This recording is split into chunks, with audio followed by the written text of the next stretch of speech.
Good evening everyone, and welcome to tonight's episode of Ask Leah. Tonight's question is about angry emails, poke the bear text messages, and those passive aggressive social media posts. Essentially, high conflict communication, often in writing.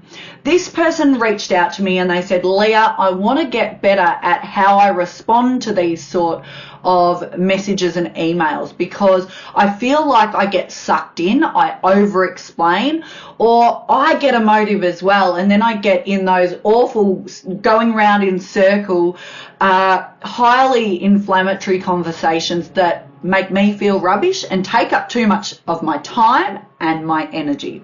So in response to this, I want to share a method from a lawyer and therapist based in the United States called Bill Eddy. Now, Bill Eddy has a method for written communication that he calls the BIFF method. Now, this method was introduced to me by a fabulous coach of mine, Nikki Parkinson.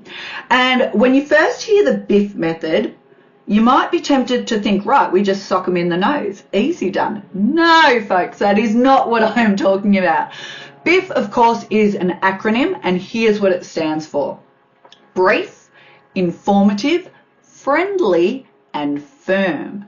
So when you get one of those angry emails or messages that is inflammatory, highly emotive, try using that approach in response. Keep it brief. Don't over-explain. State your point clearly. Don't be vague. Brief, informative. Stick to the facts. Don't get sucked into the emotion and wanting to react to all of those points. Keep it to the facts. Informative.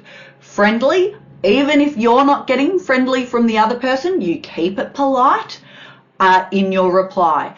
And firm. You stick to your guns. You be a broken record if you need to be, but you're firm. So brief, informative, friendly, firm. It's a great little model to use when you're responding to those sort of potentially high conflict communications.